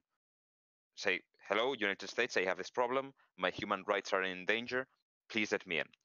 And then the embassy decides whether or not this is a good case. The embassy has the power to give someone asylum or to not give someone asylum. If someone is no, I'm just poor. Well, that's not a reason to get asylum. If you Okay, actually deserve it, you can get it. counterpoint. But they should be doing things this way. They should not be being encouraged by unelected organizations such as this one that we had in the article that are telling them to do things in a way that puts them in direct danger. Alright, but here's That's my not how problem. it works. I do not believe at all that just because gang war is going on, that's a valid reason to skip off here. Well, if the 'Cause- gang has targeted you specifically, you have a problem. Okay, yeah, if we're talking about specific targeting, but I'm fleeing because it's too violent here. It's like, okay, go scream at your government to actually do something. Go get a Duterte put in who wants to fucking assassinate gang members. Don't run Well, off to here. That's ridiculous. if you're not targeted by a gang, you could either just stay or you could migrate in a usual way. You could not ask for asylum, just leave in a legal way. Hey, I want to immigrate to the United States. You do all of the different things that you need to do, and you emigrate. You don't have to ask for asylum. There are many ways to enter the United States. There are many ways to enter, except North Korea. Yes. But okay, you do not qualify for asylum. You ask for a migration permit. You cannot ask for a migration permit. You ask for asylum. You do not qualify for asylum for immigration permit. If you do not qualify for immigration, Yeah, but my problem is US. this. It's just, look, nothing will get better if you just keep running away from your problems. You have to face the problem. You have to force your corrupt government to get the fuck out and to finally implement proper democracy, to properly purge. I shouldn't say purge, but get rid of these corrupt people that are in your government. Because clearly they're compromised. Therefore, you have to have democracy work. You have to protest them because that's a lot of the problems. A lot of the times, the U.S. border between, like if we're talking Mexico, is being used as a pressure release valve in which they have everyone who is disillusioned and tired and who just wants to get out, usually young people, just run here, and then the corrupt government stays in power because there's no one to protest and push back. And that's why I'm so sick of it. They're just shunting off the problematic people who are tired and disillusioned off to us, and that needs to stop. They need to go there and they need to finally say enough is enough. Either revolution will happen or you step down. They need to finally cause the ultimatum, and they won't. That is the sheer problem with this, and it's why I'm against running away from your problems. If you don't face it, it will never, ever change. Mhm. Yes, I wanted to mention a couple comments. Shane Armstrong says that it was the Spanish Inquisition. Okay, very well. And he also says if they qualify for asylum, they should be asking a nearby country, not window shopping to the United States. Asylum is an Yes. emergency situation. The immigration law. That's something that I didn't mention. What do the actual legal immigrants think about it? Like, you They spend hate 5 years of your life trying to get into a country, you finally manage, you do the work, you learn the language, you pass the exams, you get your citizenship, you do all of the work, and suddenly you turn back and you see someone just running up to the border and saying, I want in. And he gets in. And you're like, why didn't I do that? Why they didn't I do have that easy absolute way? contempt. I can tell you that for without like even shrugging. I know a lot of legal immigrants who emigrate here. They despise the illegal immigrants. They Yeah, see them it's as just nothing unfair. more than a problem. It's just unfair. These people had to wait in line. They had to pay stuff. They had to study for the citizen exams, and all of those other people, they are getting in free, and sometimes they're even getting free stuff, food Yep. and money. And in Spain, they do. In Spain, I know quite a lot of immigrants in Spain, and most of them are quite angry because they turn on the TV and they say, okay, 80 people have just jumped the border in Ceuta or Melilla, and automatically they have been given a lawyer, the papers to ask for asylum, 800, not 800, I think it was 400 euros a month for their expenses, a free house, free medicine, etc. These people are like, I came here, I paid for my stuff, I got my visa, I got my citizenship, I looked for a job, nobody gave me anything. I had to pull myself up from my own bootstraps. And these Yep. people are getting all of this shit for free for what? For entering illegally. Well, why didn't I also jump that wall? Why was I the stupid one who came legally with a plane with customs and so on? With the It's unfair. legal immigrants here, it's mainly they just think, wow, fuck you, and they despise anyone who advocates for illegal immigration. Do they get Like, called racist? Yeah. oh, And no, yeah, yeah, they get that's the thing. internalized racism, And and then the and guys that's the just tell really them to fuck ridiculous off. part is that we're the one that I'm the one that's called damn racist. When I say like no, I understand the laws of this country. I understand what I want to have my country stand for. And I have the ideas that we should and the things that we should work. And I don't want people that are involved in that are not involved and committed and participating in my country that are just trying to like let's be honest, it's effectively stealing from this country. Yeah. Yeah. I don't Yes. and and when someone And calls not me a from the country, racist, from the taxpayer. yeah, It's stealing from the taxpayer. and when someone calls me a racist, I'm like, first off, you have no idea my thought process. You have no idea why What I came does to race had to do with it? It doesn't. There's race is not part of it at all. It's that's when I have to tell people I'm like I'm not a Trump supporter. I don't even I like border security and border protection and illegal immigration is completely counter to everything that I believe that the U.S. stands. Let me rephrase that. Look, those things are important because of the things that I believe the U.S. stands. We have to have strong borders in the U.S. Do the things that protect our own citizens. Yes. Because why I don't give a crap about what is going on in other countries for the most part because I want our stuff fixed here. I want the U.S. to be focused on the U.S. first. Our government, this is my government. I participate in it. It should be mutually beneficial. Like, if that doesn't happen, then we rip it down and we start again. We throw the tea in the harbor again.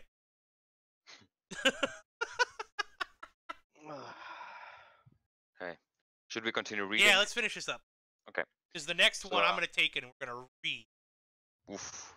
So last October, another migrant caravan left Honduras made out of men, women, and children, mostly claiming that they were fleeing and gangland violence. But the first thing does not qualify for asylum. The second, maybe. Right. Well, some 2,500 people from that caravan remain in the Mexican border of Tijuana. More than 7,000 have returned to Honduras, according to Honduran officials. I'm determined to find a good job in the States, said 24-year-old caravan member Darwin Perez. Oops, Perez stop. has an accent. Stop. Read that sentence again. Read it again. Perez has an accent. Darwin. I am determined to find a good job in the United States. Darwin, my friend.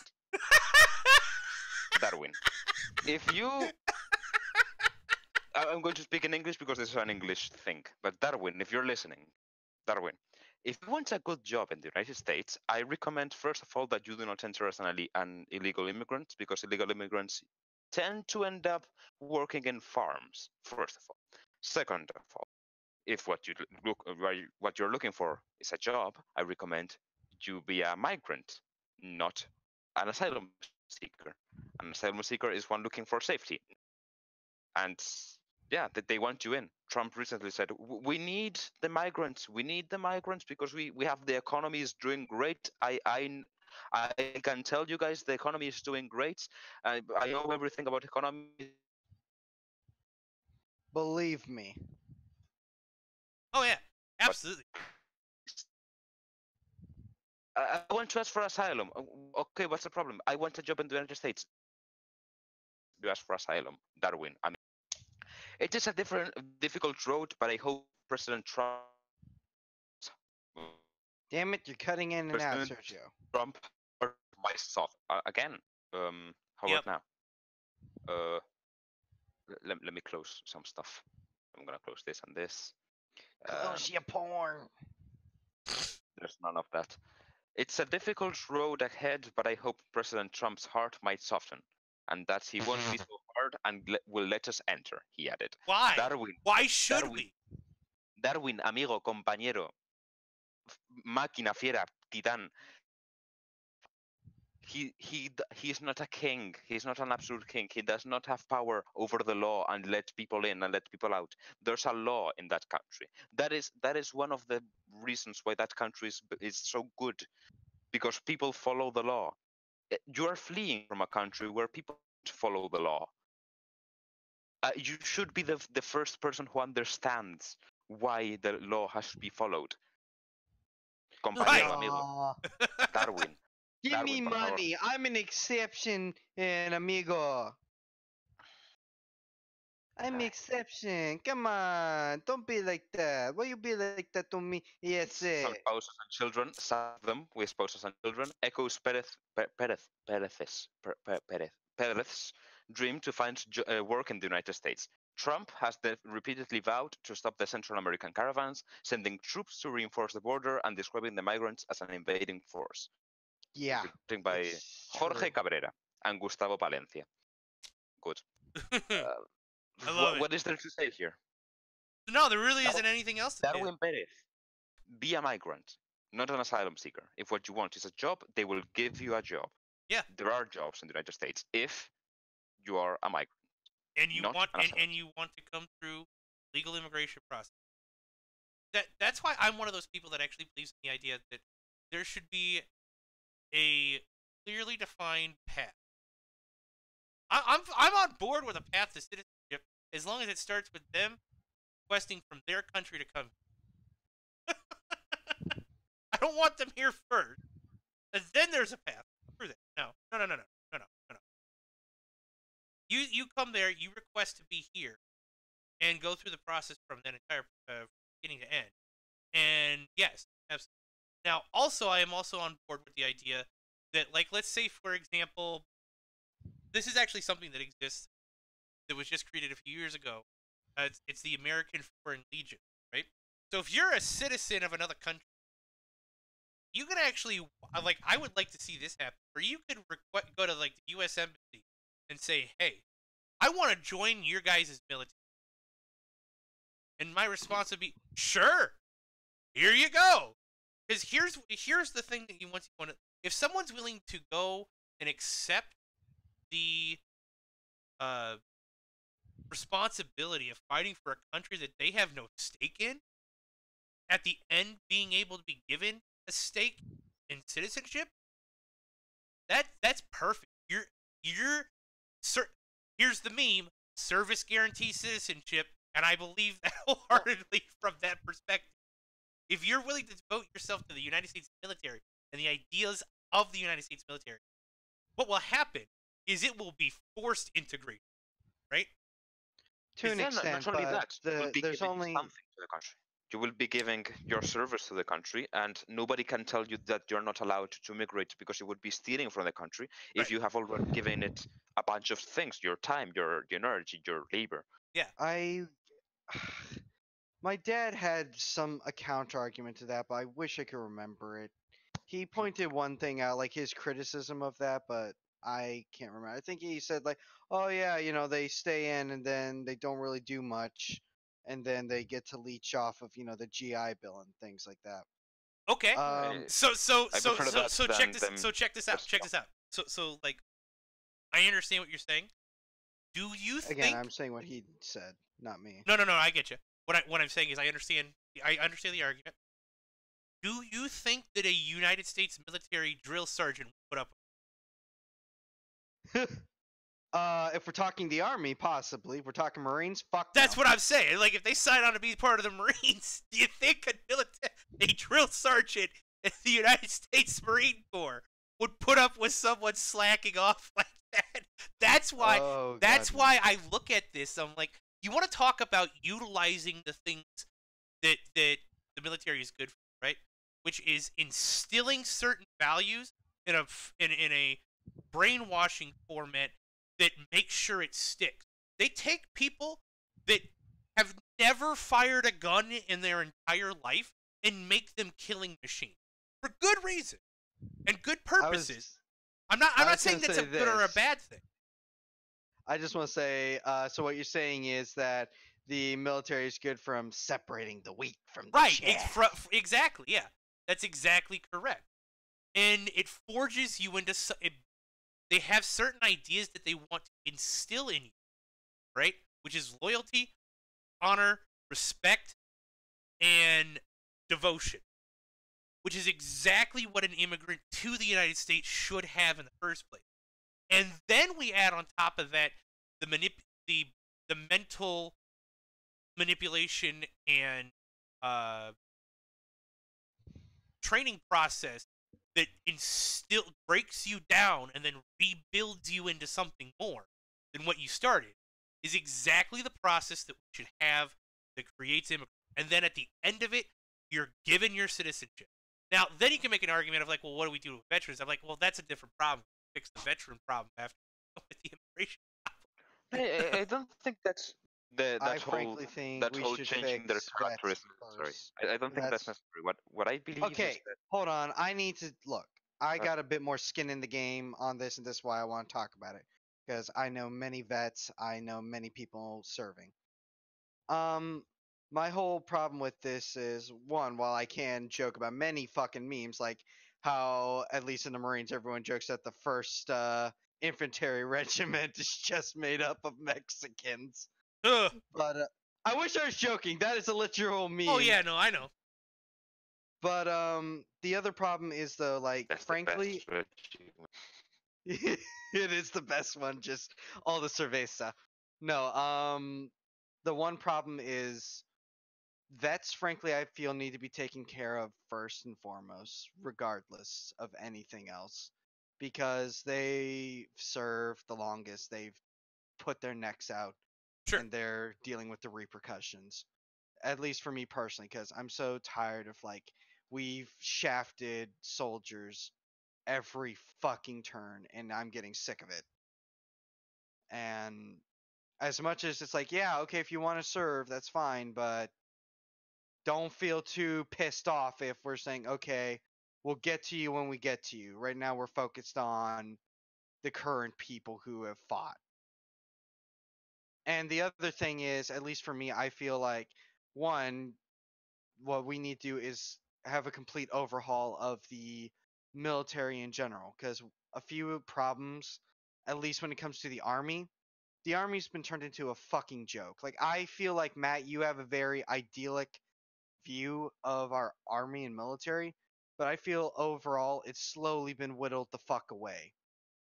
And it's getting to a point where I can't take the army or a lot of branches seriously nowadays, because if you could just see some of the stupid shit they allow, you'd be like, Jesus Christ, what the fuck is going on with you people?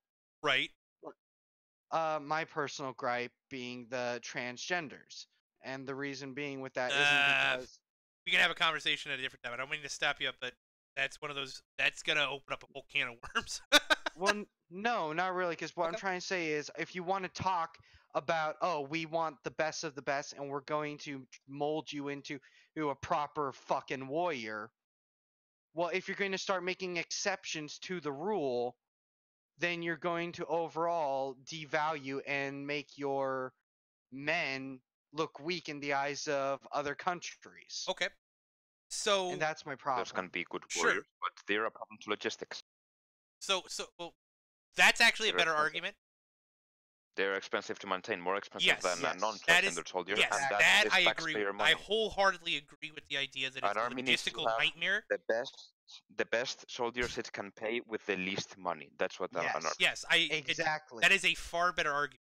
Now, my argument to this is always a very similar. It's based on this idea, which is from a perspective of creating the best possible troops that you can, denying access to the next Alexander the Great, which was a strategic and tactical genius of his time. We took the small Greek city-state of Macedonia and became a world power. Not overnight, but over a few years. And then got poisoned. And then got poisoned, right? No, continue. Yeah. I know where you're going, but the problem is Alexander didn't have medical issues. He didn't Sure. have anything that Which made is him a why liability. what you're saying, like, it's a far stronger argument to me to say that logistically we cannot make sure that these transgender people have the appropriate hormone therapy while they're in the field. Like, Yeah, that makes you could get way cut off, more you could get sense. in a fight and Yeah. not be able to get your shit. Right. And Yeah. here's the other problem. For me personally, because I actually have personal like history with trying to get into Marines. They don't. So they will not Marines, but the Army will allow transgenders. I don't know if Marines will, but the Marines won't even allow you if you are neural atypical. Now, what that means in a less scientifically nerdy term, that means like say you get diagnosed with autism, but you're high functioning or whatever. You're not going to be allowed, regardless. You could score a 140 on the IQ test. You could be jacked to all hell, but they won't allow you. I Right. personally don't know the reason, but I would assume there has Dealing to with be the a stress reason. of combat. Maybe, but like, I've talked to medical professionals and they say, well, no, you could still deal with it. Like there are valid ones, like if you're an insomniac, you have a higher chance of getting psychosis. Right. So going fucking psycho. Right. But like if you're just diagnosed with autism, that really doesn't make much sense to disallow. But I would have to read more in the research. Right. Yeah. But you know what I'm saying. Once Yeah. you start making exceptions, you can't stop there. You're going to keep to these strict guidelines or you're not. I do agree, yeah, it would be nice to have an Alexander the Great, because you never know. He might be that autistic son of a bitch who's jacked all hell. Mhm. But Right. Which is why, to me, the argument that you made of like logistically getting the hormone replacement therapy out to these specific people makes way more. That's the strongest argument I heard. And I'm like, yeah, no, that makes that from a combat perspective, that makes far more sense, and I can get behind that on that basis. Exactly, and that's why For I'm so tired of transgenders, now on people's sexuality, like gays, like fuck off. You don't know what the hell I you. don't care. If Yeah, you're gay. literally, no. I don't care, because there's nothing that stops you from picking up a gun and shooting the enemy dead, and then Yarp. and then from there we're trying. Like, my argument holds way more weight in that one, because it's like you're gonna Yes. tell someone that he can't. We're looking Alexander the reason why I picked Alexander, because supposedly he was a butt fucker. So like you're gonna tell me that a gay man Greeks did not have that concept. Greeks just for sure, but did but things. but in the United States military, before they got rid of like the ban on and proud in the military, right? Like they were just operating under the idea of don't ask, don't tell, but we don't want to just don't tell us. Before they got rid of that, if it was found out that you're a homosexual in the military, they'd boot your ass out. And I'm like, so what you're saying, like that's why I came to the idea of Alexander the Great, because I'm like, you would say that Alexander of Macedonia is not allowed in a military organization because he enjoys having sex with. That's just stupid. That's dumb. That's just dumb. There is one thing to point out, though. In Greek, just because they were okay if you banged guys, there was one thing that people. No, seemed we're not going there. We're gonna go to the next article now. But this is funny. No. No, because I know where you're going with that, and no. Do you? Wait, do you? I think I go. Okay, now you got me curious because I'm gonna yell at you. All right. What I'm just go. You can yell at me afterwards. But okay, yeah, they were okay with it. But there is one thing you did keep under wraps. If you were the bottom in the relationship. Oh, okay. Yeah, I don't know what you thought I was going to say. Completely no. Just like we're not even going to talk about it. Anyway. Okay. So you were looked as a bitch. So our next article comes from The Guardian. This is going to be This is going to be high class reporting. This is great. Fascism bad, communism goodish. NPC intensifies. I will say this again for effect. Fascism bad, communism goodish. I'm assuming this is an opinion piece. Oh wow, this is an old opinion too. Wow, that's from 1999. This is an old article from the Guardian. So long. Oh my god. That's a long. So no one, not even Stalin, ever became a communist in order to do evil. Whereas that's the whole point of becoming fascist. When I was a chick of 19 working at the New Musical Express, I took a stroll one day down Carnaby Street, our main thoroughfare, with our receptionist and my then close friend, 22-year-old Danny Baker. This is an opinion. Anyway, I think we're gonna skip. Anyway. I am YouTube talk host number 1,762, and I approve of this Orange Man bad, communism good. Yeah. Hello, can you hear me? I can hear you now, yeah. Hey, the Spaniards alive. Something happened. For some reason, my computer turned off. Did the Inquisition come for you? Yeah, looks like it. I'm having connection problems, and now it turns off. What? Okay. Are we in the next article yet? We're just skipping over because it was so garbage, and it's just basically communism and let me justify manslaughter. Okay, let's see. Fascism back, communism goodish. No, I'm skipping that one. I'm gonna skip that because that's trash. Are we skipping it? Yeah. Yeah. Are we not going to mention the obvious? No, I read through it and I realized it was an opinion. It's just trash. Let's skip opinions pieces and that Usual shit. The Guardian bullshit, isn't it? Right. Well, allow me to just mention one thing. Sure. People like to say, no, but communism killed more people than fascism. So communism is worse than fascism. I have a thought. I have a thing. I think that any ideology that includes killing one person is equally bad. If communism had been stopped after it killed one person, it would still be an evil ideology, same as fascism.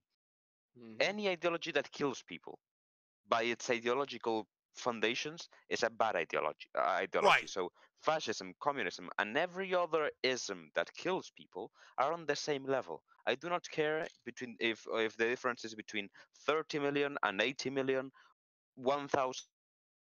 One innocent person killed. Yeah. They are all murderous ideologies. Right. That's what I have to say. That just made me think of something topical. Would you kill baby Hitler? Huh. I was going to bring this up, and I'm glad. That's a good spot to kind of bring this up. Yeah, No, I wouldn't, because baby Hitler has done nothing wrong. yeah. And that's the whole thing is I personally have been thinking like people have become so what's the word? They react on emotion rather than thinking. That's been the problem. Like I remember a study showing like Democrats are more emotional, empathetic, but Hmm. yet that means that they're more reactive. So no thought, just do. And the problem with that is that you're not going to think of the best solution when you just suddenly react. And it's why I've been horrified seeing all these people try and justify in the philosophical talk of would you kill baby Hitler and say, "Oh fuck yeah." Really?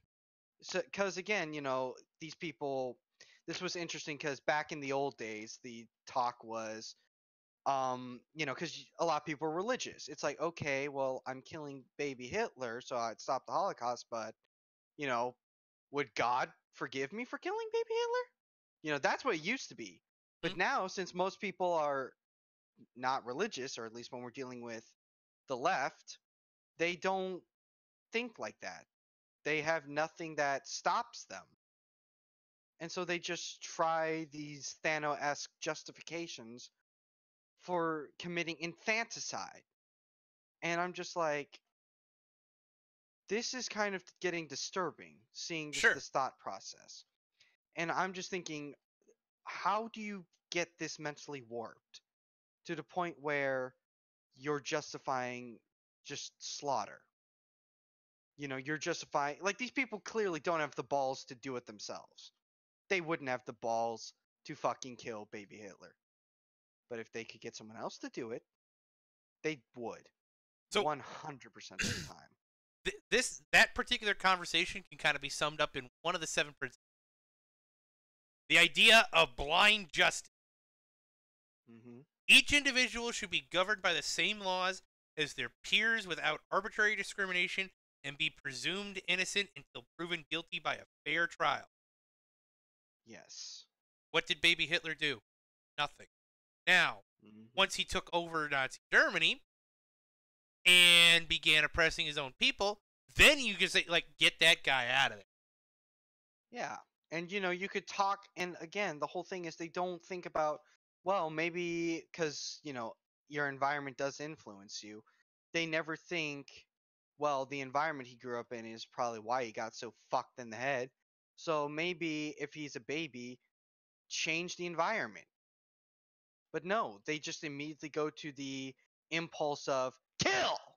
Right. It's like, However, I, why? I don't. I think that's the purpose of this thought experiment that Shapiro proposed is not going into the baby Hitler part of things. It's going to the baby part of things. Would you kill a baby, one baby, if you know that killing that baby would prevent a certain amount of events in the future? Ignore Hitler. Ignore the particular Hitler example in general. No, you do not commit. That's not how it works. It's done anything. That's not how it works. That's not how law works. You see, current the current law system works in around facts about things that have happened. The law system, for example, in the ancient regime, worked around who you were. So, for example, the ancient regime would persecute Jews because Jews would potentially help the Muslims to take control over the Christian kingdom because they hated Christians, so the Jews were dangerous, so you had to persecute the Jews. Today, we don't do that. We do not criminalize people based on their identity, based on who they are. We criminalize people based on what they have done. If someone betrays the country, he is persecuted. He's not persecuted for potentially the doing whatever he is supposed to be doing. Same with baby Hitler. Baby Hitler does not need to be killed because baby Hitler, little Adolf, back when he was born, did nothing. He had done nothing wrong yet. The moment he starts doing things wrong, in that moment he can be persecuted. But before he has done anything wrong, why? W- there's not a big step between that and okay, let's kill this guy because maybe in the future he will do something. There's not much time until the feminists start saying, okay, let's kill all baby boys because maybe they will be rapists in the future. Yeah, Makes basically. sense, doesn't it? That doesn't take much time until the Nazis start saying, okay, let's kill all baby blacks because in the future they will do this and that. That doesn't take much time until you see what I mean. Sure, absolutely. It's just bullshit. You do not kill baby Hitler. Hmm. If for some reason you are magic and you know that this kid is going to grow up to be Hitler in the future, when he grows up to be Hitler in the future, then you stop him. You stop him before he does bad shit, or you somehow steer him away from. You give him art classes. Hmm. In the case of Hitler, Absolutely. you steer him away somehow. I am not a believer in that only what you live as a child shapes your ideology. I don't think that what you live as shapes your ideology. I think that you have free will to build your own ideology. Well, yeah, it's like, we're not tabula rasa, but at the same Yeah, time, so the it's environment maybe impossible. does. It may be Yeah. impossible to convince Hitler to not become a Nazi. Well, no, I wouldn't say that because it's not, it's clearly environment, but also a bit of, what you're born with. But I don't believe, I do not know. I do not know. But I'm, what I Yeah. think is that I just am the saying I solution wouldn't, to the Hitler I, problem would not be kill the baby yeah, at I'm all, just saying because you don't kill babies. I don't believe that your morality is what you're born with entirely. Like it is shaped by your events, which is how you can have like and here's my weeb moment. In Death Note it talked about how you Oh can't boy, there's empathize. the anime. Yeah, call me a fucking weeb. No I anime, says the penguin. fuck the penguin. Anyway, No K-pop. anyway, No Fortnite. the whole point is at least about that anime. It's the duality of how your application of justice and morality can influence what you would do and how far you would go. And throughout it, we slowly see the one character just get more and more twisted to the point where he's justifying killing innocent people because it's the greater good, because he believes himself to be good. Whereas, the person trying to stop him, while he will do like bad things, like literally using death row inmates as live bait, he would not ever want to just kill people because that's not how you do justice, like a Batman kind of thing. And it's because I believe it's how the environment shaped the logic and ideology. There's That's what I'm something trying to say. there. There's something about their conception of innocent people. In Spain, we used to have a woman. She was called Dolores Ibarruri. Ibarruri. Hmm. I'm not sure where the accent goes. It's a Basque name. She was a member of the Communist Party. Actually, she led the Communist Party, Okay. and she used to. Well, she was on recorded saying in the Parliament during the Civil War, "I rather kill 1,000 innocents before allowing one single fascist to escape alive."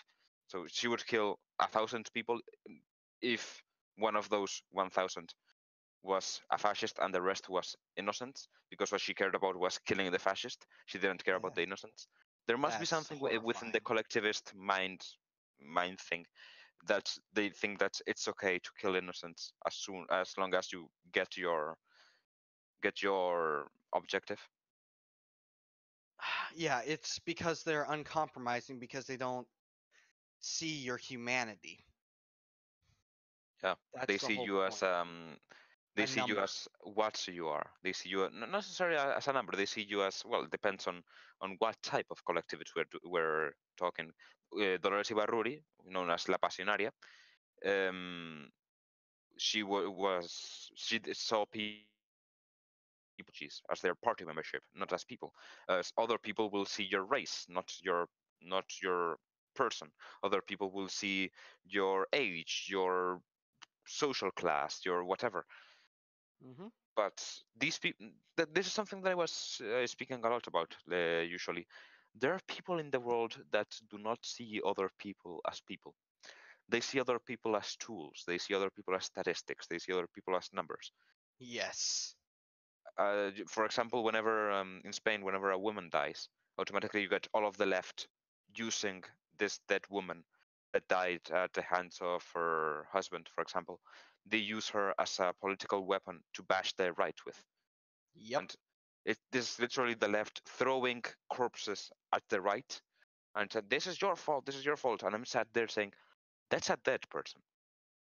That's a Yeah. person with a name, a surname, and a second surname who one day got up, had breakfast, went out to live her life, and died. And you're using this as political ammo. What is wrong with your heads? What is this? Have some respect for dead people." And I do not know how I have reached this thing, starting with baby Hitler, but this really grinds my gears. All right. I think we all are in agreement on how fucked that is and how their mentality is. Mm-hmm. I think we've covered that thoroughly. Absolutely. I So, do think so, yeah. Onto a bit of a lighter and less sad topic. absolutely. Shameless whoring. No. I've had to close the live stream for the internet problems. Are there any comments? Should we answer some comments? No. Well, if Personal constructs, good versus evil, confirmation bias.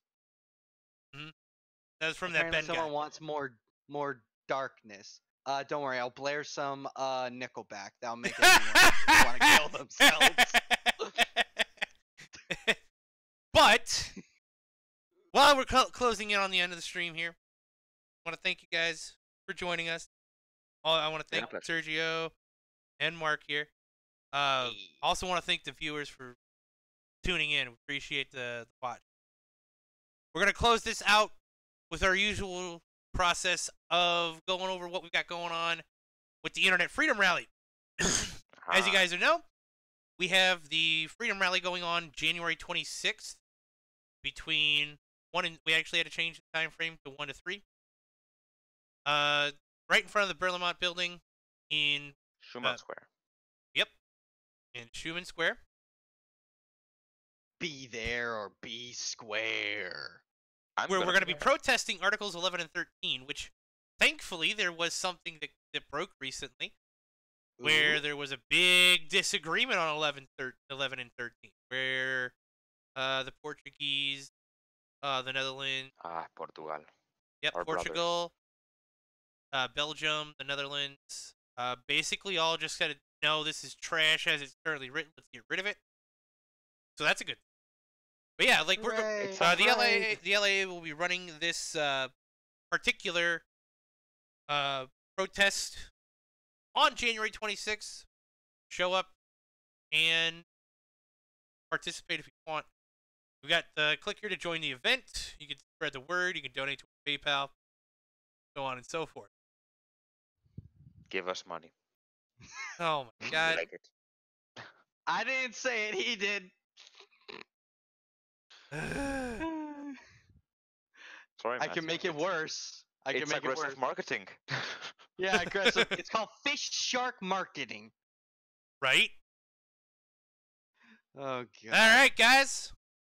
Any final thoughts before we shut it down? Hmm.